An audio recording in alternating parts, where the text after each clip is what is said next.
हमें air defence operation सिंदूर के air defence की कार्रवाई को एक कॉन्टेक्स्ट में समझने की आवश्यकता है। मैंने आपको कल बताया था कि पिछले कुछ सालों में आतंक की गतिविधियों का कैरेक्टर जो है उसमें कुछ बदलाव आ रहा था।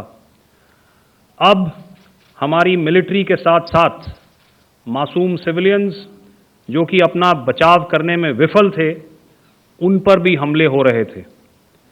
2024 में जम्मू सेक्टर में शिवखोरी मंदिर को जाते हुए यात्री और इस साल अप्रैल में पहलगाम में मासूम पर्यटक इस खतरनाक ट्रेंड के विशेष उदाहरण हैं।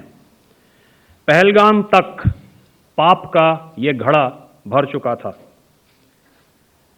उसके बाद जो हुआ उसके बारे में हम कल विस्तार में बातचीत कर चुके हैं। क्योंकि आतंकियों पर हमारे सटीक हमले लाइन ऑफ कंट्रोल और इंटरनेशनल बाउंड्री को पार करे बिना किए गए थे, हमें पूरा अंदेशा था कि पाकिस्तान का वार भी बॉर्डर के उस पार से ही होगा। इसलिए हमने अपनी एयर डिफेंस की पूरी तैयारी पहले से ही कर ली थी। हमारी इन्वेंट्री में शामिल काउंटर मैन्ड एरियल सिस्टम्स,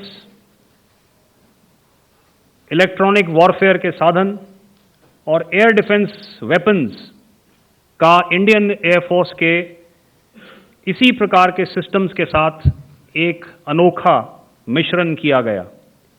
इसलिए आपने देखा कि जब जब पाकिस्तान एयरफोर्स ने हमारे एयरफील्ड्स और लॉजिस्टिक इंस्टॉलेशंस में 9 और 10 मई की रात को लगातार हमले किए, वो इस मजबूत एयर डिफेंस ग्रिड के सामने विफल हो गए। आपके सामने इस ग्रिड को एक तरीके से दर्शाया गया है।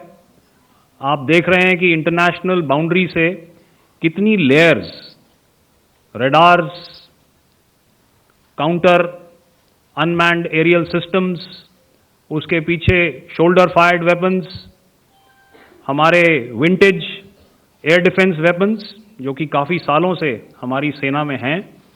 एयर मार्शल भारती ने भी उसके बारे में बात करी। और लास्ट में हमारे modern air defence weapon systems.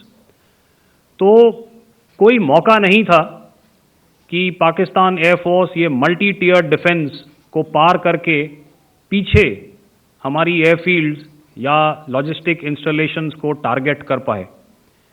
ये जो डायग्राम आप अपने सामने देख रहे हैं, ये मुझे एक इंसिडेंट की याद दिला रहा है। और मैं आपको इस उदाहरण के ज़रिए से एक ये एस्पेक्ट हाईलाइट करना चाहता हूँ। जब मैं स्कूल में था तो तकरीबन मेरे ख्याल से ये 70 का दशक था और उस समय इंग्लैंड और ऑस्ट्रेलिया के बीच में, आज शायद क्रिकेट की बात भी करनी चाहिए क्योंकि मैं देख रहा था कि विराट कोहली ने टेस्ट क्रिकेट से रिटायरमेंट ले ली। कई भारतीयों की तरह वो मेरे भी फेवरेट क्रिकेटर हैं। तो 70 के दशक में ऑस्ट्रेलिया और इंग्लैंड की फेमस एशेज सीरीज चल रही थी और उस समय ऑस्ट्रेलिया के दो बहुत तेज गेंदबाज जो कि क्रिकेट हिस्ट्री में बड़ा उनका नाम है, जेफ थॉमसन और डेनिस लिली, उन्होंने अंग्रेजी बैट्समैन और उनकी बैटिंग लाइनअप को तहस नहस कर दिया था। और ऑस्ट्रेलियंस ने उस समय एक कहावत निकाली थी, that from ashes to ashes and from dust to dust, if Thommo don't get here then Lillee surely must. और अगर आप इस लेयर को देखें तो आप समझ जाएंगे कि मैं आपको क्या बताने की कोशिश कर रहा हूं। तो अगर आप सारे सिस्टम्स को पार कर भी गए तो आपको फिर भी एयरफील्ड या लॉजिस्टिक इंस्टॉलेशन या जो भी चीज़ को आप टारगेट कर रहे हैं उसमें पहुंचने से पहले कोई ना कोई इस लेयर्ड ग्रिड का सिस्टम ज़रूर गिरा देगा। जो दुर्दशा कल आपने पाकिस्तान एयरफील्ड्स की देखी, और शायद आज भी एयर मार्शल भारती की प्रेजेंटेशन में, हमारी एयरफील्ड्स हर प्रकार से ऑपरेशनल हैं। यही नहीं, पाकिस्तान के ड्रोन्स और वेपनाइज्ड यूएवीज से की गई हमलावर कोशिशें भी इस ग्रिड के कारण नाकाम हुई और जो बचे कुचे ड्रोन्स थे उन्हें हमारे शोल्डर फायर्ड हथियारों से मार गिराया गया। मैं यहां पर अपनी बॉर्डर सिक्योरिटी फोर्स की भी सराहना करना चाहता हूं। उनके डायरेक्टर जनरल साहब से लेकर बॉर्डर पर तैनात बीओपी पर पहरा देने वाले आखिरी जवान भी हमारे इस अभियान में बढ़ चढ़कर शामिल हुए और बहुत बहादुरी से उन्होंने हमारा साथ दिया। उनके काउंटर अनार्म्ड सिस्टम्स भी हमारे इस मल्टी टियर्ड एयर डिफेंस ग्रिड का हिस्सा थे, जिसके कारण पाकिस्तान की नापाक हरकतों का विनाश किया गया। आपने सुना ही होगा, जब हौसले बुलंद हों तो मंजिलें भी कदम चूमती हैं।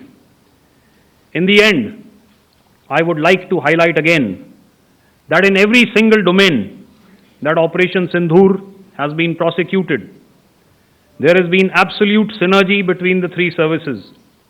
Not only have we, in this endeavor, been fully supported by our government, departments, and agencies, I cannot here not mention our 140 crore countrymen that have stood behind us with their prayers and goodwill, urging and inspiring us to achieve our mission and objectives. For that, we salute you. You are indeed the best. Jai Hind.